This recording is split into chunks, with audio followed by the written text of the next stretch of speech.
പല സാഹചര്യങ്ങൾ കൊണ്ടും ഒട്ടും പ്രതീക്ഷിക്കാതെയുള്ളൊരു യാത്രയാണിത്. മറ്റെവിടേക്കുമല്ല, വർഷം മുഴുവൻ തണുത്തുറഞ്ഞ് മനസ്സ് മയക്കുന്ന പ്രകൃതി കാഴ്ചകളുള്ള നമ്മുടെ സ്വന്തം ഊട്ടിയിലേക്കാണ്. സാധാരണ ഊട്ടിയിലേക്ക് പോകുമ്പോൾ കൂടല്ലൂർ പാട്ടവയൽ വഴിയാണ് പോകാറ്. പക്ഷേ ഈ യാത്ര മസിനഗുഡി വഴിയാണ്. മുത്തങ്ങയും ബന്ദിപ്പൂരും മുതുമലയും ഒക്കെ നിറഞ്ഞു നിൽക്കുന്ന വന്യമായ കാടിൻ്റെ ഭംഗി ആസ്വദിച്ചുകൊണ്ടുള്ള യാത്ര. ഇതാണ് മുത്തങ്ങ ഫോറസ്റ്റ് ചെക്ക് പോസ്റ്റ്. ഇനി അങ്ങോട്ട് കുറേ ദൂരം മുത്തങ്ങ ഫോറസ്റ്റിലൂടെയാണ്.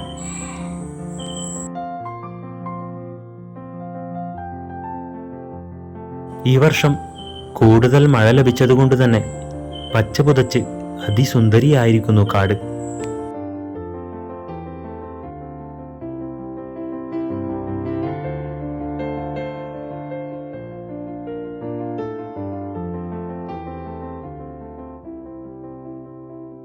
ഇത് മുത്തങ്ങ കഴിഞ്ഞ് കുറച്ചു ദൂരം പിന്നിടുമ്പോഴുള്ളൊരു ശ്രീരാമസ്വാമിയുടെ ക്ഷേത്രമാണ്.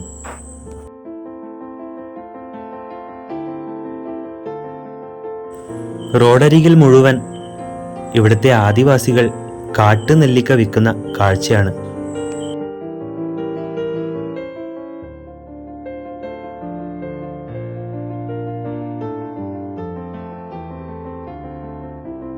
മുത്തങ്ങ ഫോറസ്റ്റ് കഴിഞ്ഞ് ഇനി അങ്ങോട്ട് ബന്ദിപ്പൂർ ഫോറസ്റ്റാണ്. കർണാടകയിലെ ചാമരാജനഗർ ജില്ലയിലുള്ള ദേശീയോദ്യാനമാണ് ബന്ദിപ്പൂർ. കാട്ടാനയെ പ്രതീക്ഷിച്ച് പോകുന്ന നേരത്താണ് ഒരു കൂട്ടം മാനുകൾ മേയുന്നത് കണ്ടത്.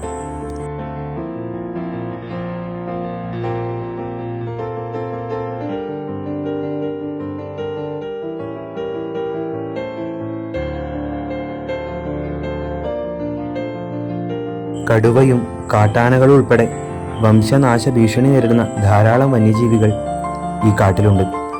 അതിൻ്റെയൊക്കെ ദർശനമൊന്ന് ലഭിക്കണമെങ്കിൽ ഭാഗ്യം വേണമെന്ന് മാത്രം. റോഡരികിൽ യാത്രക്കാർ നൽകുന്ന ഭക്ഷണവും പ്രതീക്ഷിച്ചുകൊണ്ട് ധാരാളം കുരങ്ങന്മാർ നിൽക്കുന്നത് കാണാം. പക്ഷേ വന്യജീവികൾക്ക് ഭക്ഷണം കൊടുക്കുന്നത് വനം വകുപ്പ് കർശനമായി നിരോധിച്ചിരിക്കുകയാണ്. ഒരുപക്ഷെ ഭൂമിയിൽ ഏറ്റവും അധികം ശാന്തി കിട്ടുന്ന ഇടങ്ങളാണ് വന്യമായ കാടുകളും ഉയരം കൂടിയ പർവ്വതങ്ങളും ഒക്കെ. അവയിലൂടെയുള്ള യാത്രകൾ തന്നെ ഒരു മനുഷ്യൻ്റെ മനസ്സിലെ സർവ്വസങ്കീർണതകളും ഒരു പരിധിവരെ അകറ്റും. സാധാരണ ഊട്ടിയിലേക്ക് യാത്ര ചെയ്യുമ്പോൾ പാട്ടവയൽ കഴിഞ്ഞ ഉടനെ പിതൃക്കാട് എന്ന സ്ഥലത്തെ ബ്രൂവയർ ടീ എസ്റ്റേറ്റിലെ മണിച്ചേട്ടൻ്റെ ചായക്കടയിൽ നിന്ന് നല്ലൊരു ചായയും പാൽക്കേക്കും കഴിക്കുന്നത് പതിവാണ്. ഇപ്രാവശ്യം യാത്ര മസിനഗുഡി വഴി ആയതുകൊണ്ട് ആ ചായയും പാൽക്കേക്കും കഴിക്കാൻ സാധിക്കില്ല എന്നൊരു വിഷമമുണ്ട്.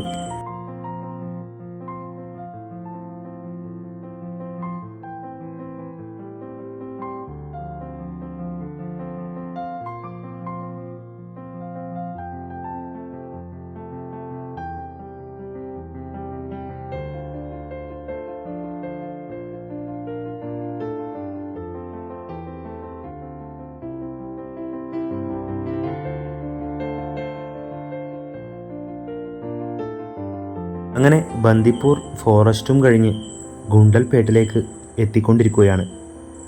ഗുണ്ടൽപേട്ടിലെത്തുമ്പോൾ തന്നെ ഇരുവശങ്ങളിലുമായി ധാരാളം കൃഷികളും പൂക്കളുമൊക്കെ കാണാൻ തുടങ്ങി. പൂക്കളുടെ സീസൺ അല്ലാത്തതുകൊണ്ട് അവിടെ ഇവിടെയായി ചെറിയ ചെറിയ സൂര്യകാന്തി തോട്ടങ്ങൾ മാത്രമേ കാണാൻ സാധിക്കുന്നുള്ളൂ. ഫോട്ടോ എടുക്കുന്നതിന് ടിക്കറ്റ് ചാർജ് ഉണ്ട്. ടിക്കറ്റ് ചാർജ് ഈടാക്കാനായി എല്ലാ പൂത്തോട്ടങ്ങളിലും ഒരാൾ നിൽക്കുന്നുണ്ടാവും.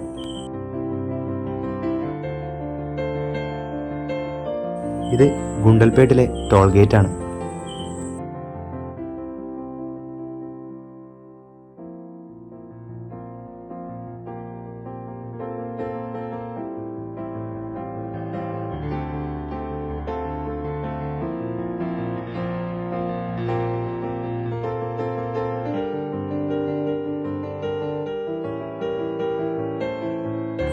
മലയാളികൾ പോലും ധാരാളം കൃഷി ചെയ്യുന്ന ഭൂമിയാണ് ഗുണ്ടൽപേട്ട്. കൃഷിക്ക് അത്രമേൽ അനുയോജ്യമായ സ്ഥലം. ഇതിലൂടെയാണ് ഹിമവത് ഗോപാൽ സ്വാമി വെട്ടയിലേക്ക് പോകേണ്ടത്. വളരെ മനോഹരമായൊരു ശ്രീകൃഷ്ണ ക്ഷേത്രമാണ് ഹിമവത്. നല്ല ചൂടായതുകൊണ്ട് റോഡരികിലുള്ള ഒരു ഇളനീർ കടയിൽ നിർത്തിയതാണ്. ഒരു ഇളനീരിന് 60 രൂപയാണ്.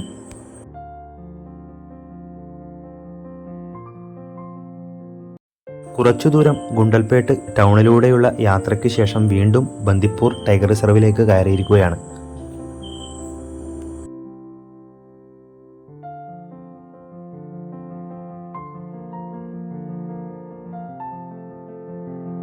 മാനുകളെയും കാട്ടാനയെയും മാത്രമല്ലേ കണ്ടുള്ളൂ എന്ന സങ്കടത്തോടെ പോകുന്ന നേരത്താണ് ഒരു കാട്ടുപോത്തിൻ്റെ കൂട്ടം മേയുന്ന മനോഹരമായ കാഴ്ച കണ്ടത്.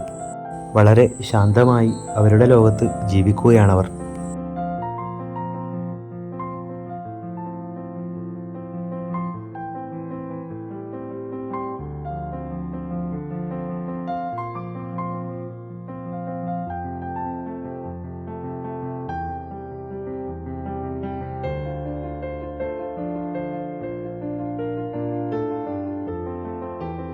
മസിനഗുഡി എത്തുന്നതിന് മുന്നേ ഉള്ളൊരു ചെക്ക് പോസ്റ്റാണിത്.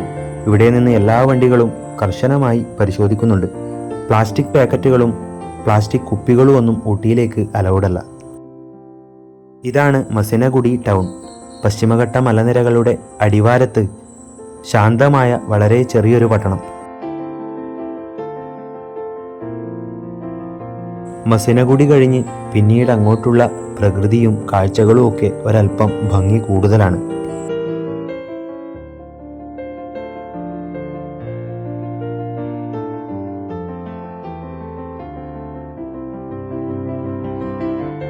ഇനി ആ മുന്നിൽ കാണുന്ന മലകൾ കയറി കയറി വേണം തണുപ്പിൻ്റെ പറുദീസയായ ഊട്ടിയിലെത്താൻ.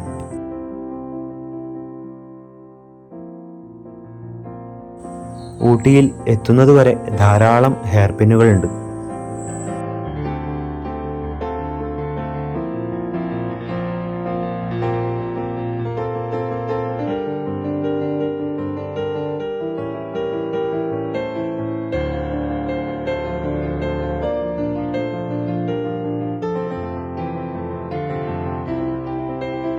ഇതിലൂടെ അങ്ങോട്ട് മാത്രമേ അന്യസംസ്ഥാന വാഹനങ്ങൾക്ക് പെർമിഷനുള്ളൂ. ഊട്ടിയിൽ നിന്ന് റിട്ടേൺ വരുമ്പോൾ ഇതിലൂടെ കടത്തിവിടുകയില്ല.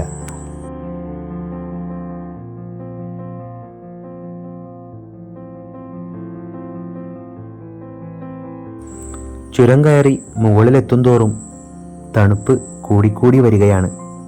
കൂടെ കാഴ്ചകളുടെ ഭംഗിയും. അടുക്കി അടുക്കി വെച്ച ചെറിയ ചെറിയ വീടുകളും മലയുടെ താഴ്വാരങ്ങളിൽ നിറഞ്ഞു നിൽക്കുന്ന ക്യാരറ്റ് കൃഷിയൊക്കെ കാണാൻ തുടങ്ങി.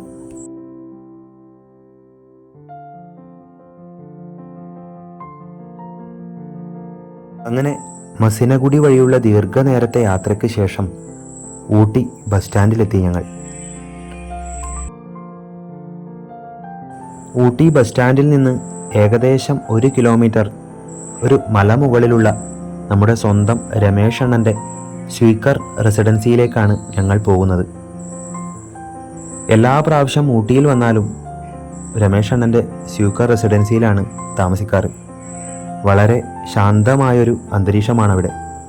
നിറയെ ക്യാരറ്റ് തോട്ടങ്ങളും അതിന് നടുവിലായി ഒരു പഴയ ബ്രിട്ടീഷ് ബംഗ്ലാവ്. നാട്ടിൽ നിന്ന് വിടുമ്പോൾ ഒന്ന് വിളിച്ചാൽ തന്നെ രമേശ് ഏട്ടൻ എല്ലാ സൗകര്യങ്ങളും ചെയ്ത് തരാറുമുണ്ട്. വളരെ സ്നേഹമുള്ളൊരു മനുഷ്യനാണ് അദ്ദേഹം. ദാ ആ കാണുന്ന തട്ടുതട്ടായി കൃഷി ചെയ്തിരിക്കുന്നത് ക്യാരറ്റാണ്.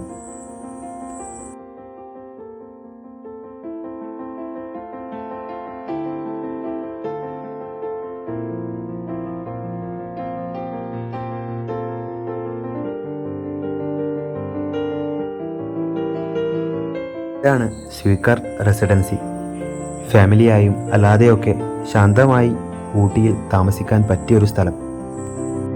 ഏകദേശം ഉച്ചയ്ക്ക് 3 മണിയായി ഞങ്ങളിവിടെ എത്താൻ. അപ്പോൾ തന്നെ നല്ല തണുപ്പുണ്ട്.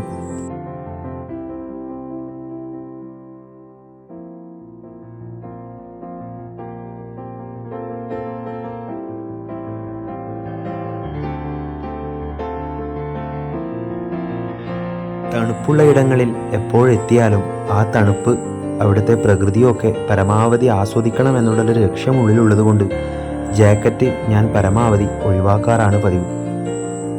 റൂമിൽ സാധനങ്ങളൊക്കെ വെച്ച് ഒന്ന് ടൗണിലേക്ക് നടക്കുകയാണ്. ഊട്ടിയിലെ പ്രകൃതിയും സ്ഥലങ്ങളും ഒക്കെ വളരെ പരിചിതമാണ്. ഒരുപക്ഷെ ഏറ്റവും കൂടുതൽ പോയ ടൂറിസ്റ്റ് ഡെസ്റ്റിനേഷനുകളിൽ ഒന്നാണ് ഊട്ടി. ഊട്ടി ബസ് സ്റ്റാൻഡിനടുത്ത് നിന്നുള്ള ഒരു അക്കയുടെ കടയിൽ നിന്ന് നല്ല ചൂട് ചായയും മുളക് ബജിയും കഴിച്ചപ്പോൾ തന്നെ തണുപ്പിന് നല്ല ആശ്വാസമാണ്. ഊട്ടി മാർക്കറ്റിലേക്കാണ് ഈ നടത്തം.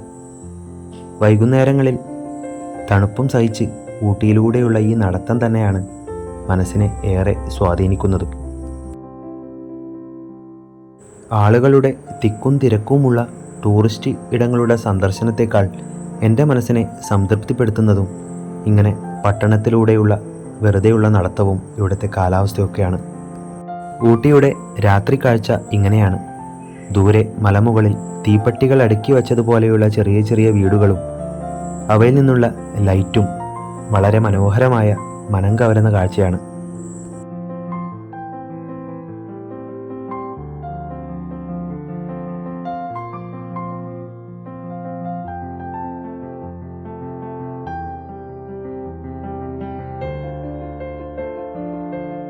ഉമ്മണിക്കും അമ്പാടിക്കൊക്കെ കുറച്ച് സാധനങ്ങളൊക്കെ വാങ്ങി തട്ടുകടയിൽ നിന്ന് നല്ലൊരു ഭക്ഷണവും കഴിച്ച് റൂമിലേക്ക് തിരിച്ച് നടക്കുകയാണ്.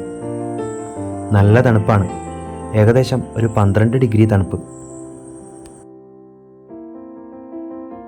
പ്രകൃതി തരുന്ന തണുപ്പ് മനുഷ്യൻ്റെ മനസ്സിനെ കൂടി തണുപ്പിക്കും.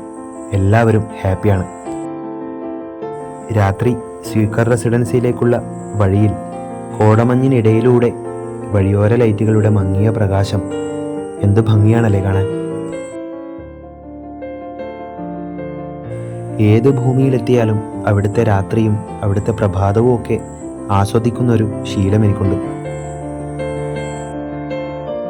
അതുകൊണ്ട് തന്നെ രാത്രി ഏറെ വൈകും വരെ കുടുംബവുമൊത്ത് സംസാരിച്ച് വെറുതെ അങ്ങനെ ഇരിക്കും.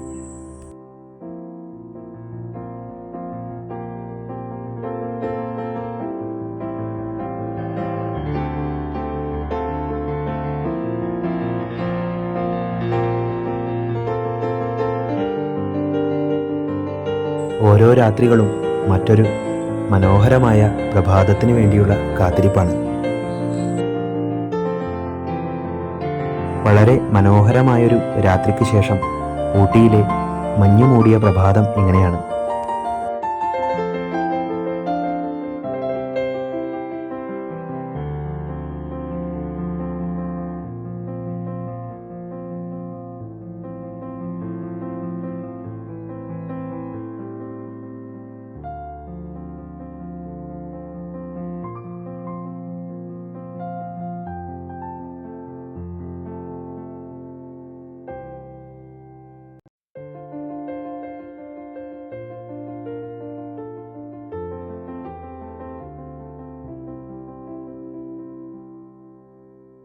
രാവിലെ 6 മണിക്ക് ഊട്ടി ബസ് സ്റ്റാൻഡിലേക്ക് രമേശേട്ടൻ്റെ സ്കൂട്ടിയിൽ ചായ വാങ്ങാനുള്ള പോക്കാണിത്.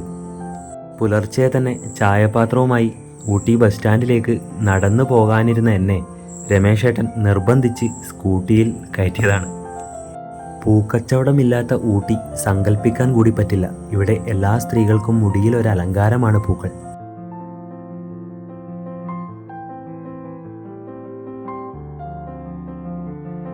ചായയും വാങ്ങി വന്ന് നല്ലൊരു കുളി കുളിച്ചതിന് ശേഷം ഭാര്യയും മോളും ഏച്ചിയൊക്കെ ഒരുങ്ങുന്ന സമയം രമേശേട്ടൻ്റെ കൂടെ ഇവിടെയുള്ളൊരു മലയാളിയായ ശ്രീനിച്ചേട്ടനെ പരിചയപ്പെടാനുള്ള പോക്കാണിത്.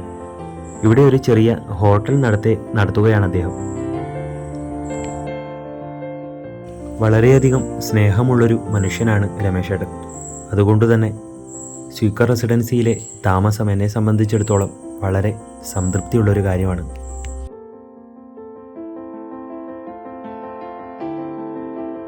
അങ്ങനെ ശ്രീമുരുകൻ ഹോട്ടലിലെ ശ്രീനിയേട്ടനെ പരിചയപ്പെട്ട് അവിടുന്ന് അവർ തന്നൊരു ചായയും കുടിച്ച് തിരിച്ച് റൂമിലെത്തി എല്ലാവരെയും കൂട്ടി ചായ കുടിക്കാനായി വീണ്ടും ശ്രീനിയേട്ടൻ്റെ ഹോട്ടലിലേക്ക് നടന്നു പോവുകയാണ്. ഇതാണ് ശ്രീനിയേട്ടൻ്റെ ശ്രീമുരുകൻ ഹോട്ടൽ. ഇവിടെ നല്ല ഇഡ്ഡലിയും ദോശയും നല്ല കാന്താരി ചട്നിയൊക്കെ കിട്ടും.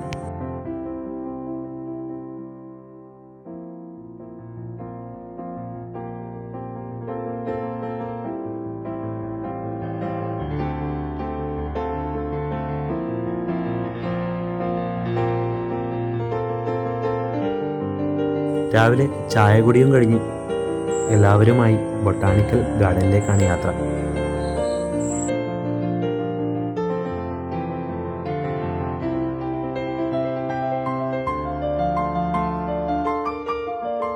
ഇതാണ് ബൊട്ടാണിക്കൽ ഗാർഡൻ്റെ എൻട്രൻസ്. ഒരാൾക്ക് 80 രൂപയാണ് പ്രവേശന പാസ്. സൂര്യഭഗവാൻ ചൂട് തരുന്നുണ്ടെങ്കിലും നല്ല തണുപ്പുണ്ട്.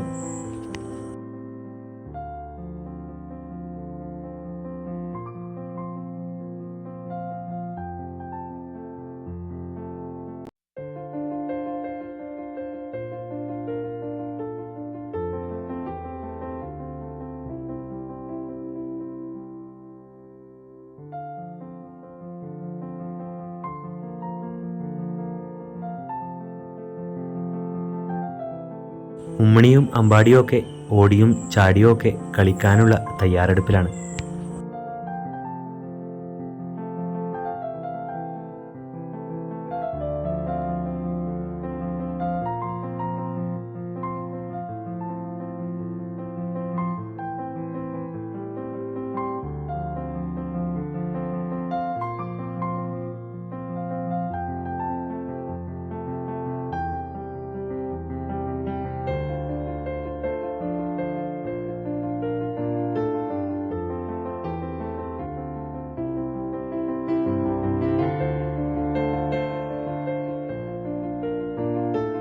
കുറച്ചുനേരം നോക്കി നിന്നാൽ തന്നെ മനുഷ്യൻ്റെ ഹൃദയത്തെ പൂക്കളോളം മൃദുവുള്ളതാക്കാൻ പൂക്കൾക്ക് കഴിവുണ്ട്.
മനസ്സിൽ തോന്നുമ്പോഴൊക്കെ ഇവിടേക്ക് ഇനിയും ഇനിയും വരുമെന്ന് ഇവിടുത്തെ പ്രകൃതിയോടും സുന്ദരി പൂക്കളോടും ഉറപ്പു പറഞ്ഞുകൊണ്ട് വീട്ടിലേക്ക് മടങ്ങുകയാണ്.